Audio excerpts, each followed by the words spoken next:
Good afternoon, everybody. It's Rochelle with Artful Leadership Coaching and Consulting. And we're back with another super interesting Artful Leader interview today. And this series has really been a wonderful opportunity to check in with leaders who are working at the intersection of the arts, education, social justice, and healing, and really together find our way through this unusual time and cast a bigger vision for the field of education and how we move forward together, and really make the changes that need to happen in our field at this time. And I'm super excited today to have Steve Barr with me. Welcome. Steve and I got to meet through a mutual acquaintance who you all got to hear from last week, Dr. Kia Darling Hammond. And our mutual passion for serving youth who are marginalized and underrepresented and who are really struggling in school settings, particularly youth impacted by homelessness and systems, kind of brought us together to talk about some projects that he's working on. And I posted his bio, but he's got a long history of political activism with Rock the Vote, with starting a whole chain of charter schools, Green Dot schools, and then now really focusing on Future is Now schools in LA, really looking at how do we reach these youth that are out there not being educated. And so thank you so much, Steve, for being with us today. I'd love to just hear from you, like, how are you doing and what's alive for you right now in your work? Well, lots of time change is hard, and sometimes you get bogged down by adult dysfunction, territorial, and I try to find mutual co-option for the greater good, and so because, as you know, sometimes this work attracts people who are doing it because they don't play well with others, or they're attracted. I think our politics today.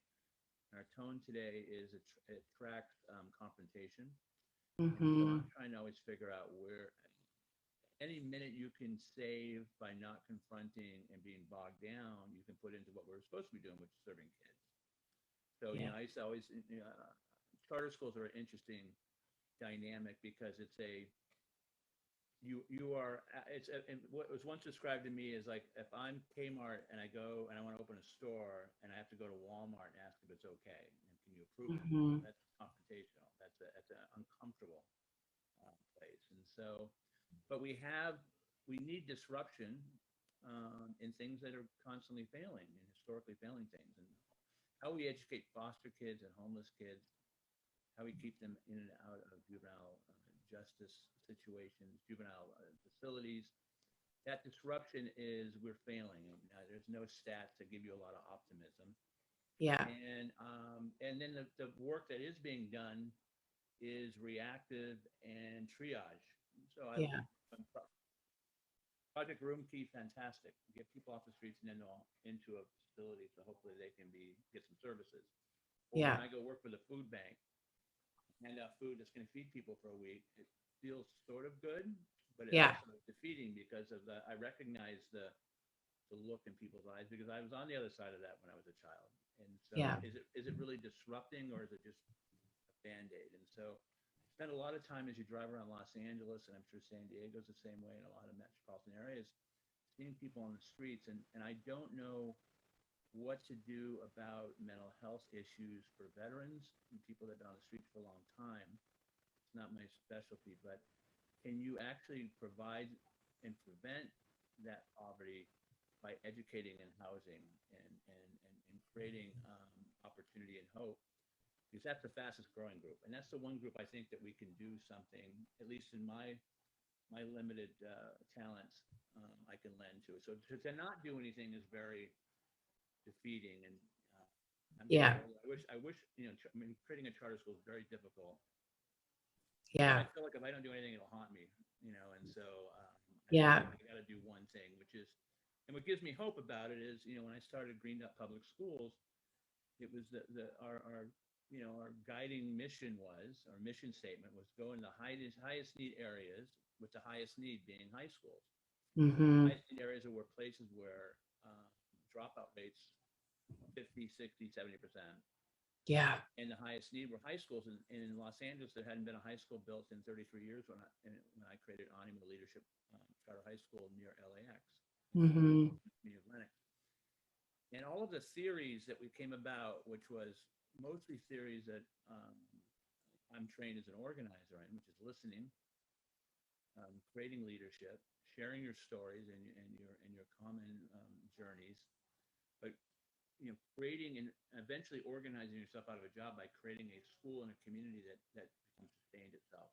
And then in that education, you're taking people whose journeys have are as challenging as anybody in the history of our country, and then give them a diploma and you give them that leg up, they are going to become world beaters and leaders. So it's really a leadership factory. And I think that came from being in politics for years and being underwhelmed by leadership. So how do you create leaders? Yeah. Fall out of the sky, or do you create them? Yeah. Those who've come farther and been challenged the most and the most resilient, getting an education, to me, creates a monster, an impatient monster who's brilliant and street smart and thoughtful, and will lead us out of this next generation of poverty. Yeah. Not ugly old white liberals like myself, Right. but we can help gear that journey. And so that's what motivates me to do this work. It's not about charter schools and this, but how can you disrupt poverty? How can you lift people out? And it has a lot to do with my journey, and I learned along my journey. Yeah. Yeah, thank you so much for all of that. It was such a rich response. One thing I'm wondering is just a little technical question, is your audio is kind of quiet, and I'm wondering if there's any way to turn it up a little bit. Let me put my, I don't know how to do that. This one, maybe I'll do one of these. Sorry about that. Oh, that's perfect. That's great. All right. Yeah, now you can hear all that good stuff. Can you hear me? Okay, sorry about that. Yeah, no problem. Don't ask me to repeat what I said, though. Well, some of the things that I really appreciated in what you just brought as like really being alive for you right now is this idea of disruption and the things that we've been doing to reach the students with the highest needs and the communities with highest needs are not working. And we've got to get innovative. We've got to do things differently, and we've got to give it a shot, right? We can't sit around and try to get it perfect before we just jump in and do some things, but we've got to have that disruptive attitude around, if we really want to reach these students and we really want to make a difference, we've got to do some things really differently. And I love what you also brought up is like the power of making leadership the focus of that process, so that the folks who are most impacted by this sort of injustice then are empowered to make those changes themselves and move through. And I think that's like the cherry on top of the cake in terms of like healing, and right, is that empowerment and being able to go and make the changes in the system that has been impacting us negatively, and for those youth that we're talking about, yeah. So I'm really curious for you. You've helped launch all these schools that are serving youth in these high needs areas, and the stats are showing that so many of these schools have been so successful and compared to what a lot of other schools are doing with those youth. And I'm really curious, like, what is different about these schools or the approach that you all have brought to this task that has worked? Well, at its base, and I try to simplify in some ways because you can get overwhelmed by the enormity of the challenge. Can you hear me okay? Yeah, you're great. Yeah. You're great. Okay. And so the way I look at it, I've never seen, so went and looked at a bunch of schools. I was not an educator when I had this midlife crisis to start the Great American Urban High School in Los Angeles, of all places, where there's no alignment and there's less resources than most places in the East, for example. And so, the way I simplified it, I went and looked at schools that worked, and I learned a lot from schools that didn't work. And schools that worked had one main ingredient. I've never seen a good school without really good teachers. And what I learned, there's not that many of them, and they usually go where they're treated well. And part of being treated well is they're listened to and they're involved in decision making. Their voice is heard. They all want to get better every year, so you're always working to get better and adding skills. And you don't want to get overwhelmed, and you want everybody pulling the same way. And so, sometimes you have to pay 50, 60, or 70 grand for that pleasure. And I thought, well, if I spent some time I used to mentor kids after the uprising in 1992 when I was working at Still Rock to Vote, and I had this nice office in Beverly Hills, and I'd go to MTV every day, and it was political activism, but on a different level. And after the uprising, the riot of 92, I started mentoring kids at Jordan High School in Watts, and these kids were so beautiful and so brilliant. But they were there. What passed as education was, it was a joke, and I recognize it because I was unprepared. I know what it's like to go push through a system and charisma your way through and figure out how to get to the next level and survive, and then show up at a point where that doesn't work anymore. You have to be functionally literate, and you can't go. Your 3.0 that got you into a state college doesn't mean anything if you can't write a complete sentence, and so. It haunted me, and what was also brilliant is the kids knew they were being jobbed, and they were very articulate about what works. And it took me back to a time and a place when I was 15. I would sit in class, and by the time I was 15, I was in and out of foster care and in and out of poverty. My mom never made over $1,000 a month when I was a kid, and so everything was a constant struggle. But we moved. I think I was telling my son this when we talked about moving at one point, and he's lived in the same house since he was born, and we're just luckier. But I said, Jack, by the time I was your age, and he was 8 at the time, I said, I went to 6 different elementary schools in 4 different states. And every time you move under that you lose almost sometimes up to a year, and you never get it back. And so by the time you get to middle school, where they don't push you to the system, and the jig is up, and they stop promoting you, and then you're overwhelmed by how far behind you are. It doesn't work. And so that was the basis of this. How do you create a small school setting? How do you create a school that looks like a rich kid school? Like when I went to Crossroads and Brentwood School and Harvard Westlake, they all had very, very basic characteristics. They were small, they had high expectations for all the kids. There's accountability. You're paying for it. If I call the school, I'm going to not get a voicemail and never get a return call. I'm going to get a return call right away. I have community.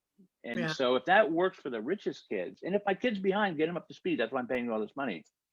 Right. And so if you applied those values to a public school, what would happen? And that really became the basis of what Green Dot was not the private school price tag, but the trust and the follow through and accountability, and coupled with second to none treating teachers with respect and values and making them the priority, and we're all subservient to them. And then what would happen? And then what would happen in a community that is filled with people who are new Americans, whose families just risked everything to come here, and they didn't come here for the high paying jobs and the ticker tape parades. They take the jobs nobody else wants. They're under the poverty line. And that journey and what that does to challenge your everything in your life, to come here for one thing only, your family and your kids, and what would happen there. So that first generation, which makes up our city, which makes our city so rich, and people talk at it all the time. I had to challenge all my preconditionings, and I saw things. I saw kids move up 3 or 4 grade levels and work 5 times harder than any other kids in the city because they are the first. You think about your own first generation story. When you hear these stories about your families that immigrate here, what happens that first generation, how far they went with so little. and how much animo and spirit they had. So animo became the name of the schools. All my schools have animo in it, which means courage, valor, and vigor. But if you talk to somebody from Mexico, they say it means get off your ass is what it means. It means it's time. And so how do you create that? And all of these things that and then also surround the kids with role models, people that look like them. Make it a priority and don't talk at it, do it. And so to have that, and so the first year I opened this school in August of 2000 with my life savings, very little backing. We started with 40 kids in Lenox. Lenox was a place, if you fly into LAX, it's the last houses you see before hitting the runway. So who would live under a flight pattern of one of the busiest airports in the world, where you're just getting pollutants unless you had no choices? And 70%, and 70% of those kids were not graduating from Hawthorne High School.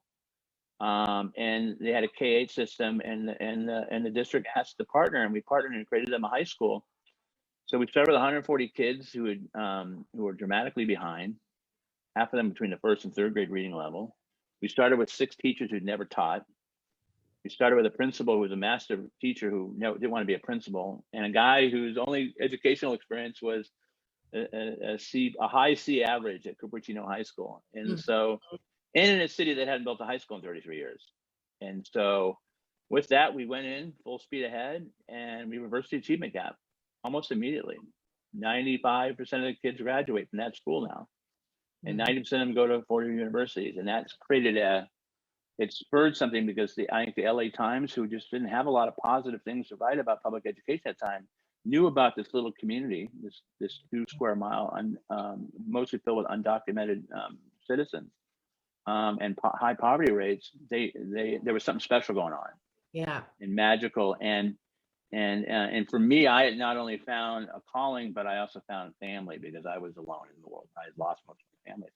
So it was a really, it was being at the right place at the right time. And then all of my politics, working on failed presidential campaigns. You remember President Hart and President Brown and President Bruce Babbitt and President Bob Kerrey? Yeah, those are all failures. But I learned a lot from that. And sometimes that will aid your journey if you have some kind of a realization about it and see where it fits in the big picture. And it spurs you to look at things differently. Failures can be a very valuable lesson. And so it helped me, and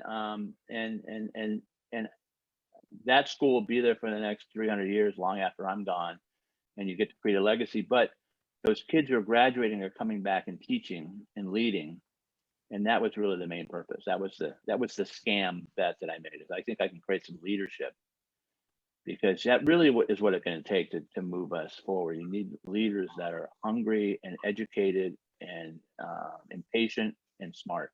And that's really what the part of the project is.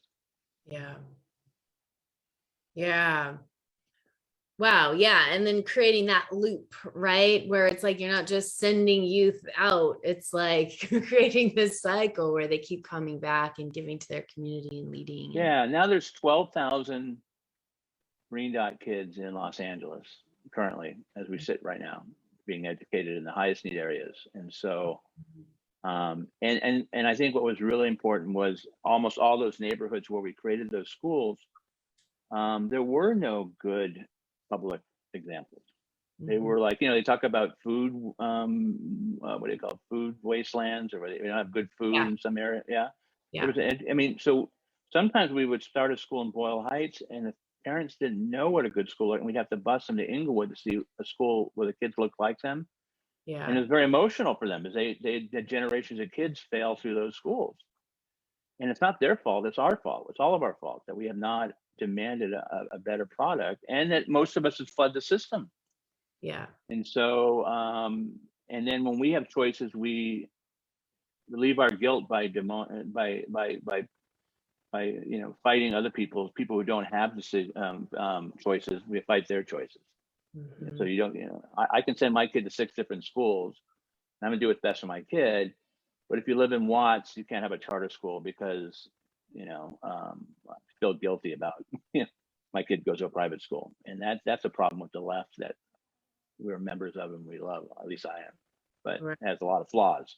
But at that time and place in 2000, to live in a city for back of the envelope, there are 25 high schools that had on average 1,500 ninth graders and on average 500 10th graders. Now, I'm not a RAND fellow, but that means somebody's losing 1,000 kids per school per year in 25 high schools in a city. What do you think that does to a city? Yeah. When 25,000 kids flood out into the streets with no education and no hope and angry, and they've just been humiliated. Yeah. That's the city when we can do better. And so we were trying to change, if nothing else, we've educated a lot of good kids, but we also changed the conversation of what could be. Yeah. Yeah. Wow, that's so inspiring. I mean, I got to be a part of a school that was kind of a little bit of a similar model here in San Diego, the Monarch School, which was, very similar. Like, let's have a small, very inspiring. Yeah, let's have a small community. Let's have all the supports possible. And, I love that model that you're talking about, with really allowing the folks who are working directly with the young people to lead, because I feel like it's one of the biggest problems, I think, also working with a lot of nonprofit organizations, is you'll have these boards or you'll have these folks that are sort of like behind the scenes kind of masterminding what needs to happen, and they're completely disconnected with the population and what the community actually needs and what the folks in front of those youth need in order to reach them, successfully. And then there's just all this sort of politics around like pleasing these people back here, and then the kids don't get what they need. And so I think that that's such an interesting, it makes all the sense in the world to me to use that as as your approach. Yeah. Well, you hear people say this all the time. They always say, well, we have to put kids first, and we make all decisions based on the kids. Well, as somebody who grew up with a dad, I'm still a work in progress. I have a 13-year-old and a 16-year-old. My wife and I both grew up without dads, and so it's just, we're making it up. I mean, I'm making it up most days, but right. One of the things I got to do is I've got to show good behavior. I got to model good behavior. And part of good behavior, if I have a problem with my kid's school, I can't stand out in front and yell at everybody and have a rant and end up on Twitter. I've got to sit down. What adults do is they sit down with people they normally don't agree with, and they find common ground. That's what adults do. Yeah. Right? I mean, it doesn't mean you have to be best friends. And so our politics has lost that touch of sitting down with people. So my schools, for example, I am a diehard unionist. Mm-hmm. I didn't have health insurance as a kid until I was 18 and I became a Teamster. Mm-hmm. And there's that point in your life when you're a kid and you see your parent humiliated in front of you. Yeah. Up until that point in time, they are their guiding force. They are indestructible. They're everything. And if you grow up in poverty, unfortunately, you see that happen earlier in life than when you're more affluent. Right. I don't know if it's a good thing or a bad thing. It wasn't good for me. But watching my mom humiliated, mostly because of healthcare. Well, healthcare was probably the biggest one. And so I was a little kid when I was 6. I got hit by a car in Monterey, California. A car ran through a stop sign. I was going down to play with my friends at the Fisherman's Wharf, and I got hit. I got knocked 25 feet in the air and broke both my arms, and my back was fractured. And my mom came running down. I was 6. My mom came running down, and we got an ambulance and we went to Monterey Peninsula Hospital. I always remember that. And this was before, emergency rooms had to treat you. And so I remember, I don't remember any of the pain from that accident. But I do remember a doctor handing a wet x-ray over my body to my mother. And he said to my mother, take him to one of LBJ's free clinics. That's how old I am. I'm giving away my age too. But I remember watching my mom's face just collapsed in sadness. I mean, it was, and that's when, in those moments. And so, and so when I became 18 and I got a job at UPS and I became a Teamster, I got Cadillac insurance. I didn't need it, but I had, and so my value system was, I would never do any harm to that company because I so appreciated the high wage and my insurance. And I worked my way through college as a UPS guy. And so I don't even we have a Whole Foods half a block from our house. I don't go to Whole Foods. I get in the car and drive to Albertsons because I don't want to pay for groceries and have the people waiting on me not have health insurance. I'm going to go to a union shop. So Green Dot, we started with our first partners with the California Teachers Association. We got to create our own contract that fit our model, that helped reform. And there's an example of charter schools and unions. I wanted to show an example. These are progressive theories.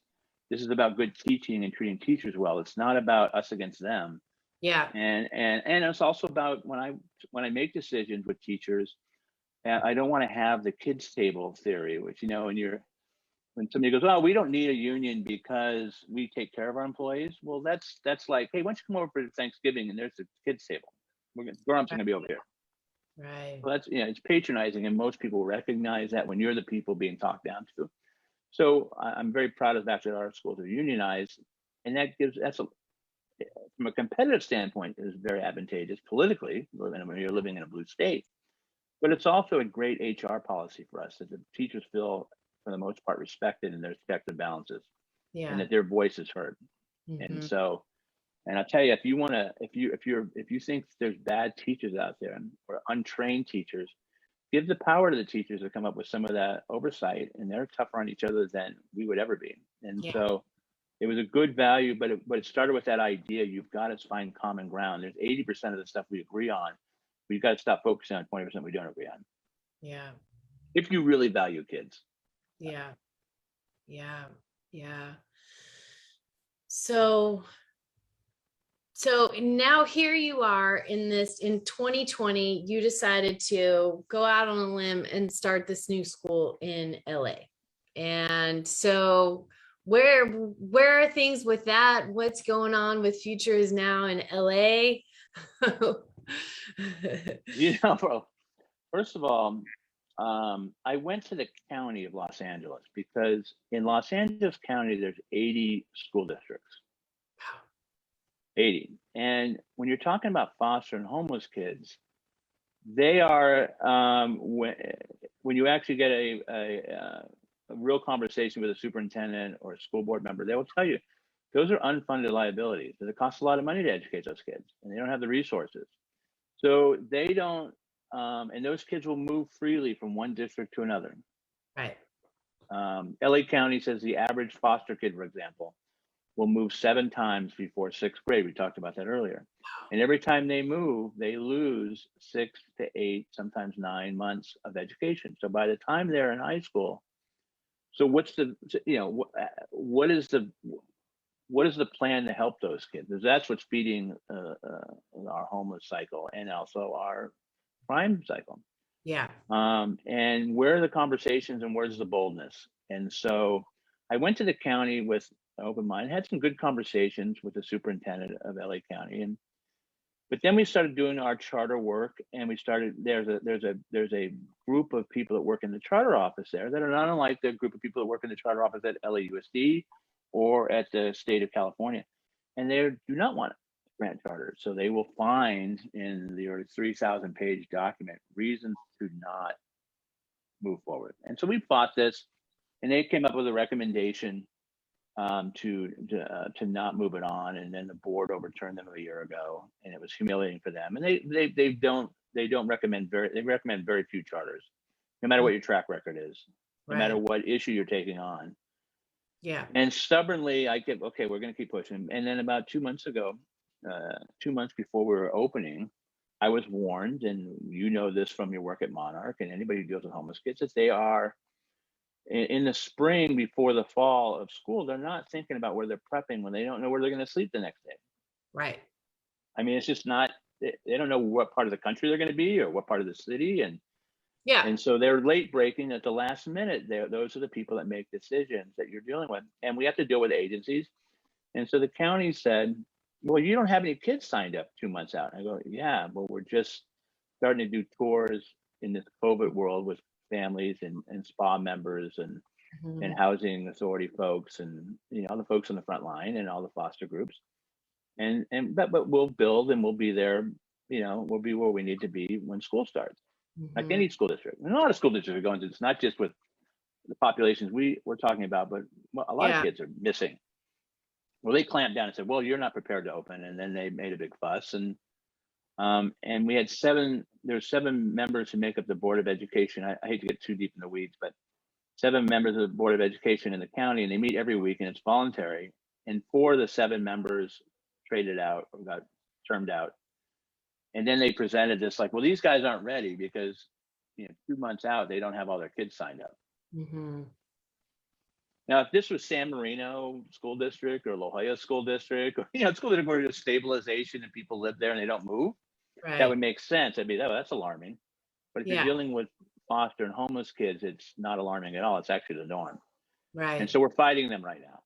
And Okay. so I'm spending, instead of talking about, green jobs programs and outward bound programs and giving teachers a 4-day work week and then having a day of mountain climbing on the 5th day for these kids to get them out of their environment, talking about how how many of them we're going to need a house and create a boarding situation for them so they stay stable. Mhm. Instead of those kind of conversations, we're dealing with legal stuff. So don't want to bog it down, but we're fighting and we'll win. But it is defeating because it's bizarre. I wake up every morning probably like you. How do I solve this problem? Mhm. And how do I get sleep the night before when I've talked to somebody who's somebody who's had legal issues in their past and they're trying to do what's right for their kids and they get emotional because you're there. Or when a probation officer asked us the other day, I have one kid who's 17 years old and he can't spell his name. What would you do? And we looked at her like, what? And she's crying, the PO officer, Mhm. not the mother, but the PO officer. And I'm like, well, first of all, it sounds like that most likely that kid's has a learning disability that's been Yeah. misdiagnosed. And we know 90% of them show up with misdiagnosis. Yeah. Once we solve that, then we will put them in an environment where they read and not sit them in a classroom and then call on them to ask them to read so you humiliate the kid, but a comfortable place Right. that encourages them to challenge this. And I said, and in a couple months, that kid will write you a thank you note. And I have no doubt because we've done it before. We know what we need to do. We just need to stabilize the child. Yeah. Checked back last week. How's the guy doing? He's back in jail because somebody made fun of the fact that he couldn't spell his name, and he got in a fight, and now he's in jail till next March. So we lost him. So that are the people. When you spend time, as you did at Monarch, when you meet these kids and you fall in love with them, Yeah. you fall in love with them because they have so limited trust available for you at this point. But you build that trust up, and they start believing in you and believing Yeah. in themselves more importantly, Yeah. and they're willing to go on a journey with you. You will do anything for them. So you'll put up with the lawyers and the bullshit, and you'll move on. But it's tedious. We should not be in this place in time where we have unlimited resources flooding into a system in a way that's never happened in our lifetimes and may never happen again to solve and do big things. Mhm. But we're at the point where people are thinking small. How do I disrupt the disruptors? Yeah. And so the county, we get judged by an entity that's got a $400 million budget for probation kids. There's only 400 probation kids. Maybe almost $1 million per kid in the budget. You could take them to the finest boarding schools in the country, spend 70 grand, and they would get a first-class education. But Yeah. in the way they're delivering their the relief or the revitalization of these kids, and trying to keep them and giving them hope, they're against anything that comes along, and that's tedious. But we'll solve it because we have to solve it Yeah. because there is no other way going now. So we'll do Yeah. that, and but that's what unfortunately that's why I was looking forward to talking to you. It's for some inspiration because I'm spending my days talking to lawyers instead of Yeah. homeless counselors. Right. So we're a little bit stalled, but we'll get there. So the Yeah. vision of our school is, how do you create a small school environment? And Monarch is one of those beacons out there where you look at like, wow, well, who's actually been around and learned some things? What can I learn? Which, brought me to a conversation with you. And I spent a lot of time, not just talking to the monarchs of the world, but I spent a day at the Web Academy. You ever heard of the Web Academy? Mm-mm. Web Academy is a boarding school in the Claremont area. Claremont College, there's 5 universities out there, some of the best in the world. and it is a $65,000 a year boarding school. So I wanted to see what $65,000 got you. Well, you know, kids get up. 400 kids live on a campus in a mountain setting, not unlike the place we secured. The staff lives there. They go to school all day. They take a break. They do some athletics. They eat, and then they go back to the books. And that's the culture of the school. So, you know, and I look at that and I go, for kids that are dramatically behind who need help, need intervention, how do you create that? And boy, and how fast can they move up, and how can you make learning fun for them and unique to each one of them? Yeah. Because it's your mission. That we'll get to that point soon, and that'll be the fun part. And, and we'll get there. Yeah. Yeah. And it's, well, there's so many things that you said that I'm like, yes, yes, yes. And I think so much of it is like, fundamentally, like with that student that you described who could not write his own name, we have to start with creating safety, right? And so if that student had had the opportunity to be in a safe environment, like you said, to explore these skills that he's lacking, that, you know, there you would have this incredible experience for him, and you'd be using these resources effectively, where now you've got all these resources going into him being incarcerated. That's right. It's not going to produce any change in his life unless there's some brilliant educator there who, you know, understands this stuff and is willing to jump in.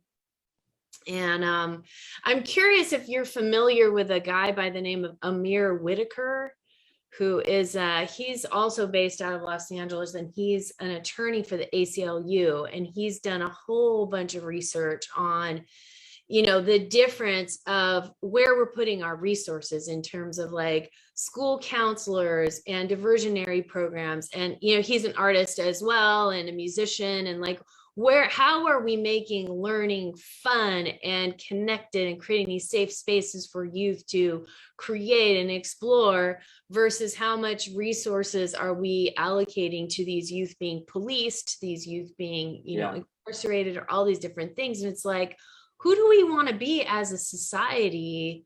You know, do we just want to like hide these kids and lock them up and then expect something different to happen? And when we could be allocating these resources to these things that are so fun and enlivening for the whole community, right? Well, you just nailed, you know, you nailed something. It's I met with them that same meeting with the probation officers.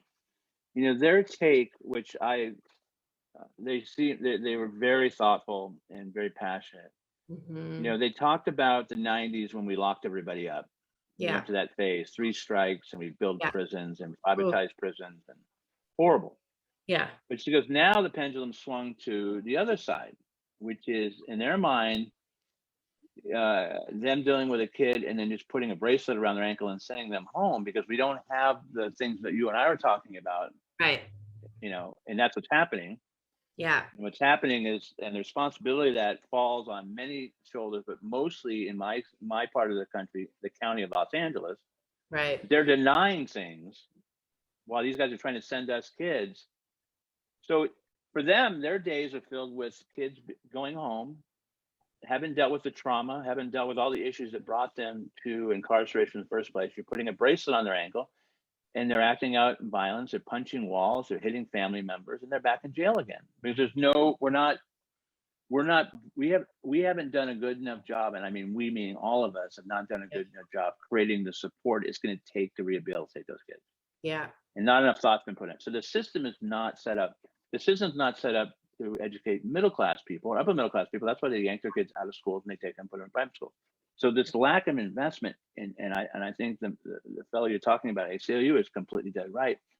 But there's there's a real lack of leadership and pressure about it, and outrage. And the problem is we live in a time when we're outraged every day 20 times a minute. There's the information coming at you. So where's the outrage on this thing? But what I would say is that you know, I spend my days thinking about it. You spend your days thinking about it, and then we put things into action. A lot of people think about it. Yeah. Your work is action, and we'll keep pushing. And then hopefully all the kids, like I talked about at Green Dot, that come out of that system, I used to always tell them, you have to come back and solve the problems of Boyle Heights and Inglewood, and you can't, and so that gives me hope. What gives me hope is my son, who's 13, who looks and sounds just like my little brother that I grew up with. I mean, it's uncanny. His mannerisms, his laughter. My brother passed away at age 30. He was really, when I was 32, and our lives separated because we went to schools of the industrial age, and even the new schools of California, they were really built. I was a kid, they used to say, look, 20% of you are going to go on and do great things. You're going to go to college, you're going to be entrepreneurs and lawyers and doctors, and 20% of you, they wouldn't say this, but they would, we can't do fuck all for it. That's how, they're going to grad. They're going to, kids are going to fall through the cracks. And the vast majority, as long as you can read or write and you got a good, strong back, the economy is fit for you. Yeah. And so you can raise a family, you can buy a home, you send your kids to college. Well, that was great. I could shoot three. So when my brother and I went in and out of foster care and poverty, when we went to Cupertino High School, which was, in the middle of the yet to be named Silicon Valley. Right. We were dramatically behind. We weren't set, but we were also white, so we could assimilate. And I could shoot 3-pointers. I was a really good basketball player. So I fit into a really good basketball high school, and I could play basketball. So I could get away with anything. And I could gloss over my shortcomings. And I could make it and get good grades, good enough grades to get into school and move on. My brother, who was part of he was chubby. He wasn't athletic. His glasses never quite fit. He always usually sometimes have tape. He was shy. He wasn't outgoing like I was. He didn't have the confidence from that sports background. Yeah. And my brother would try to join things. Mikey would join things. And I remember he joined the band. Now, what did they give the chubby kid in the band instrument-wise? Like a tuba or something? Yeah. Everybody always gets that. Yeah. Do you know what it's like to watch a kid get on and off a bus with a tuba? It's funny and sad simultaneously. It sounds hard. Yeah. Painful, but then people laugh. And this was his and Doc. So our lives started, I was on the basketball team. Everybody knew who I was. I became student body president on a lark. I ran as a write-in because I couldn't stand the student government people who really talked about spirit all the time and not any real issues. So my brother didn't play sports. It was the 70s, so he did every drug you could do. I still, my hardest drug is wine. I have a tequila shot twice a year maybe, but that's I went to University of California. He went to the Navy because the judge told him, you can go to the Navy, you can go to jail when he got thrown out of school. He got a GED, and I went to the University of California, and our lives are separated. Yeah. And I was having this great life, and he continued on, and he got hit by a truck when he was on a motorcycle and lost part of his leg and got deeper into drugs until he passed away from a drug overdose. And our lives, and at that point in time, I was 32, I was working at Rock the Vote. I was in New Hampshire during presidential campaign. I just come from having dinner with Oliver Stone. I mean, it was like this incredible world I was living in. It was like a fantasy land. And I had to fly home to bury my brother. So 2 years after my mom died from cancer, but it was really when the parent outliving a child, everything goes to health-wise. And at 35, I was alone in the world. I had a chocolate lab, which I put as my next of kin on an employment application for Disney. And I was haunted by this. So what do you do with that? It can either take you down or you. And I had to do a complete a deep dive into was I really making an impact? I spent 3 years working on the motor voter bill. I thought that was a huge thing, and the Republican Party is still fighting that. It was a huge, subversive, awesome voting rights program. Yeah. But what tangibly was I doing? And so that was my midlife crisis. Was I was going to work out my trauma through my work and create the Great American Urban High School. And so the best of moments and before my son Jack grew to be this amazing middle school kid who reminds me every day of my brother, I would go to my Green Dot schools and I would see these kids who are not vocal and athletic and were not, light up a room with their sparkling personalities, and it gets fed by the system, but they were succeeding. And I'd walk by and I could see Mikey's eyes in their eyes. Yeah. So what happened with Jack, I live in Silver Lake in Los Angeles, because I have a very nice wife who inherited a couple houses. And so we get to live in a nice neighborhood.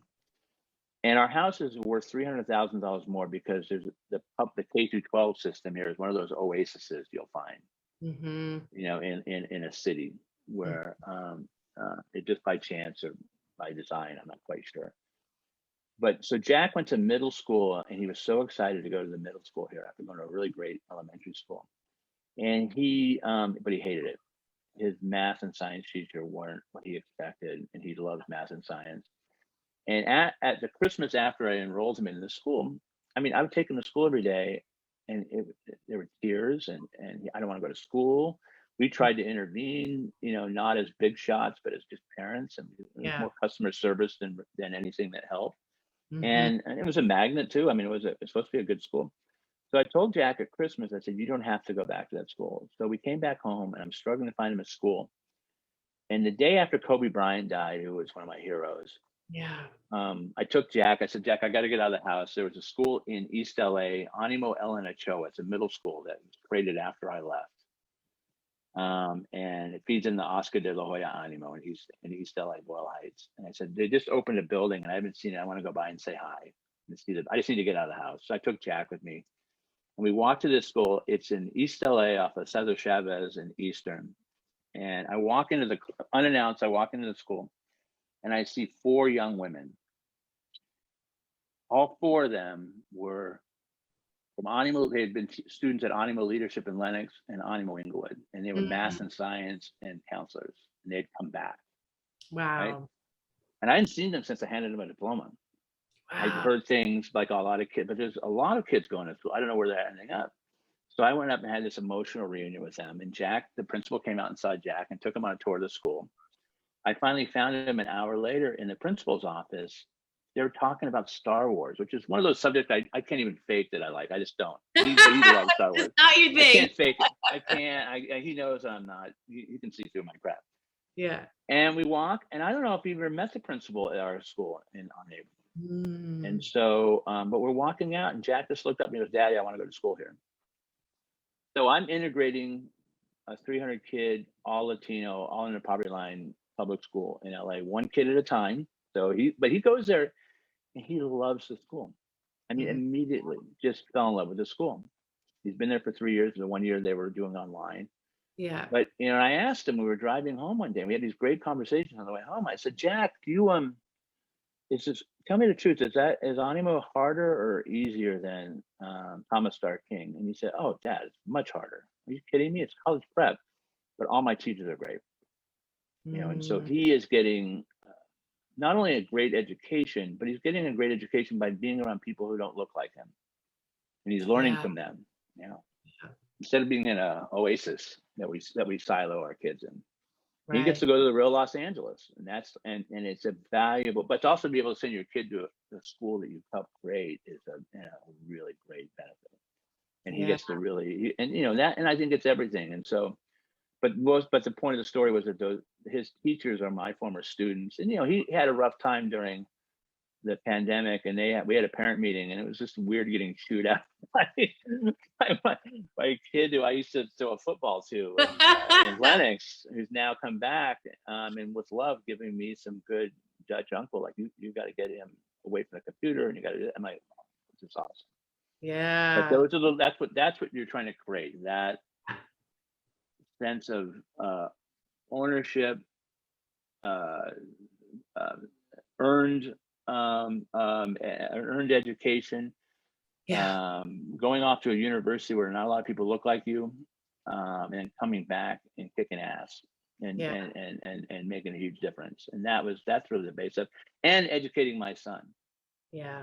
So sometimes he gets a little excited on the ride home about his straight A's. Jack, the only difference between you and your classmates, you're the only person at that school went to a $1,400 a month preschool. So when you showed up at your top 1% elementary school in the state of California for kindergarten, you were reading at the 3rd grade reading level. Yeah. Now those kids didn't have any of that. They're going to catch up to you. They're probably going to lap you at one point. They're getting that now. Yeah. But and I said, just so you understand that that's where, and he gets it. I mean, he definitely understands the things that help him. But I also look at my son, and I think about my brother. Like, boy, this kid has gotten a lot of great breaks by having 2 loving parents and resources. Yeah. And a dad. Yeah. And not a lot of disruption, and it really makes it personal. Yeah. Yeah. Wow. Well, thank you for sharing that whole story. That's so. Yeah, trying to keep it together there. Yeah, like that is. I don't understand the legacy, concept. right? People go, "Oh, I saw this movie and I almost cried." I'm like, dude, I cry 16 times a day. What are you talking about? And every one of them is a gift. Like, oh, it was so emotional, I almost cried. Yeah. Okay. Thank you for sharing that. Wow, that's quite a step for you. Welcome to our world. Yeah, right. Yeah, totally. So I'm wondering, as we're wrapping up our conversation, one of my favorite questions to ask folks that I talk to is, what is something that you wish all educators knew? What is your message for educators today? Great.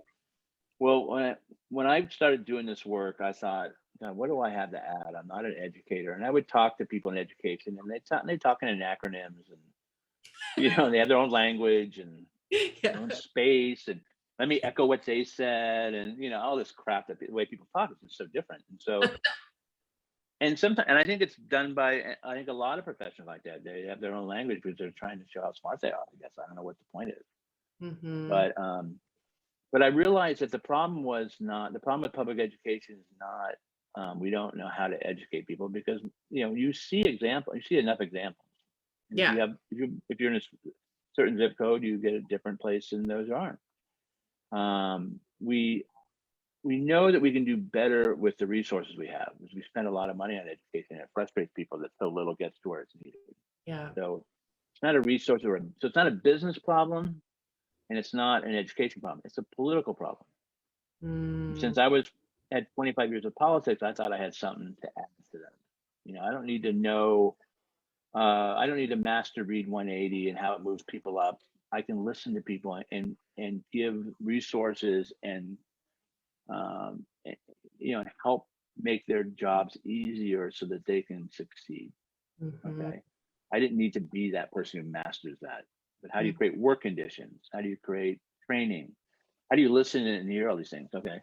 So what I'm saying is that if I could help, if educators knew politics better, but more importantly, if politicians and leaders knew education, if those worlds, because sometimes I'll meet people sometimes I'll meet educators and they go, well, I don't care. I'm not involved in politics. I don't get it. And I understand that, because they're doing the big lift and the good work. Yeah. But everything's politics. Yeah.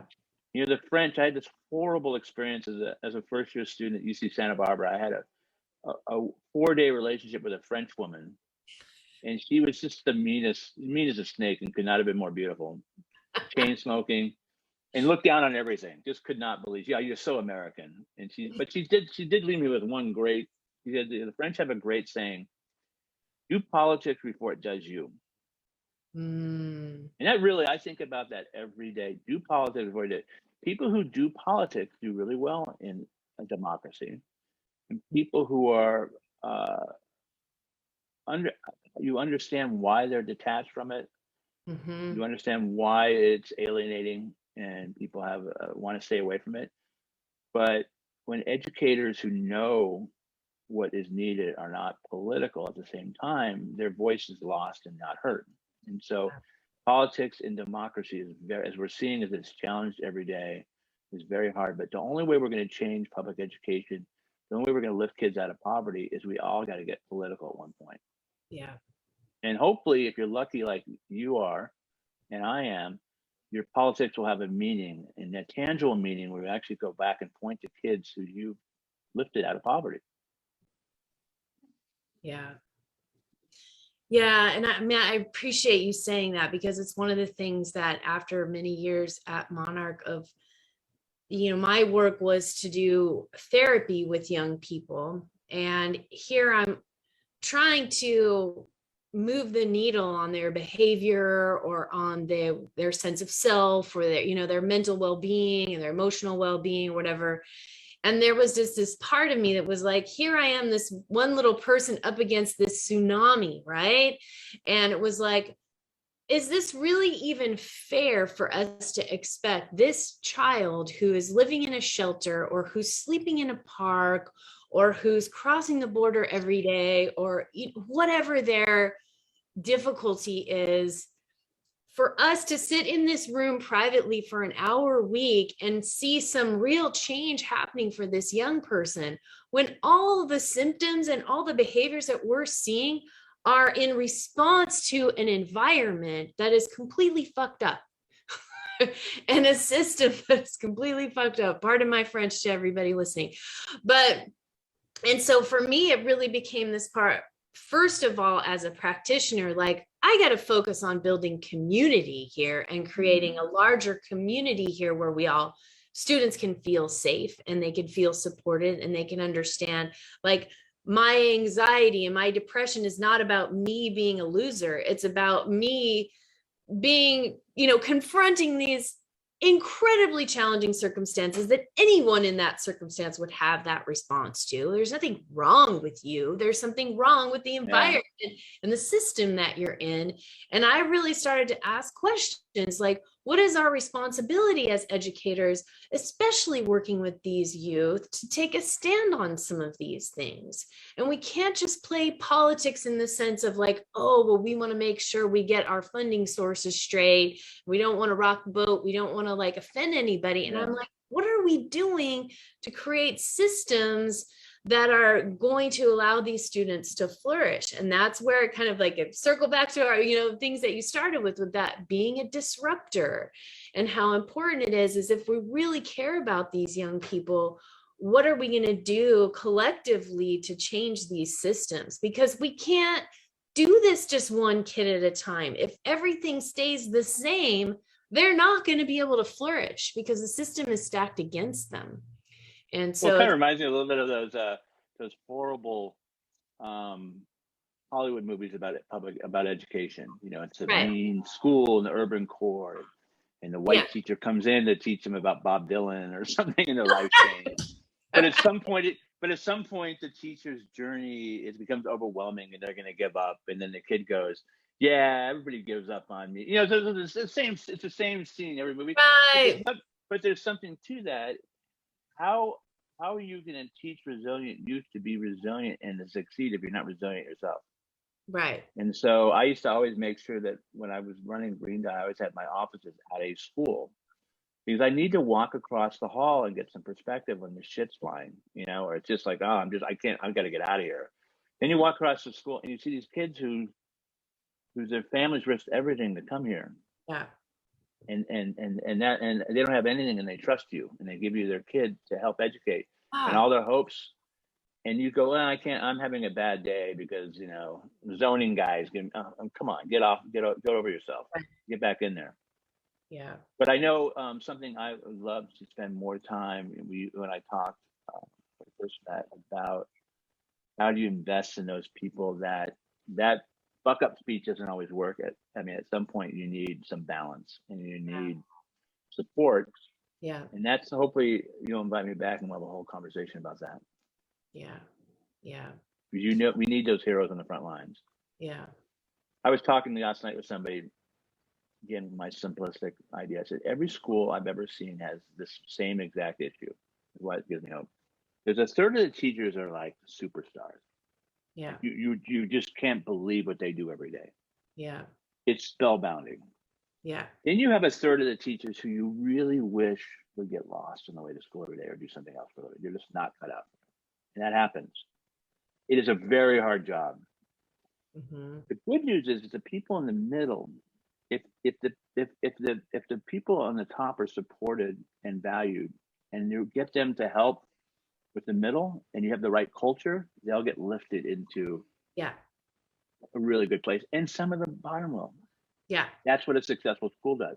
Yeah. If you have a culture that's weighted down by the bottom, Yeah. the middle gets indifference and fatigued, and guess what? And the top leave. They go, you know what?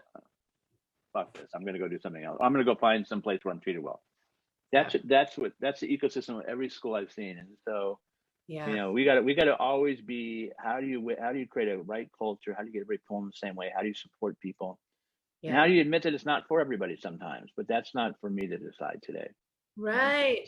Right. Yeah. And that's really what my vision is for my work with Artful Leadership Coaching and Consulting, is to really help, you know, educators and youth development folks really figure out, like, what do we want this community to look like, feel like, sound like? How do we create that culture together? And how do we maximize the strengths of the members of this community to raise everyone up and create a community, like what you were saying in the beginning? Like, when you have a community that's working together, that sustains everybody. And then you don't have one particular person that's just, you know, driving everything or carrying it. You've got all this magic that happens inside of the community when folks show up to contribute and to help one another. And that's exciting, and where wellness is prioritized, and where that's our goal, right? Is to have these young people who are flourishing, not young people who are getting high test scores, not young people who are you know, checking out the boxes, but young people who are excited about the possibilities of their lives and what they have to offer the world, and see a pathway to that. You know, that's what I'm super excited about. Well, I feel like we could talk forever because we're passionate about so many of the same things. But I really appreciate you coming and sharing your inspirational stories with us, and I hope kind of enlivening us to continue to be those disruptors, to continue to remember what matters most, and to really reimagine how we're serving the youth who need help the most. And how do we do that together? How do we band together through these networks to support one another and do that effectively? We'll keep doing this. This is really important. And I needed this because, you know, I was with lawyers last night till 8 o'clock at night, which is just so much fun. I just can't begin to tell you. But this has been really extraordinary, and keep up your great work too. Thank you so much. All right. We'll see you soon. Take care, Steve. All right.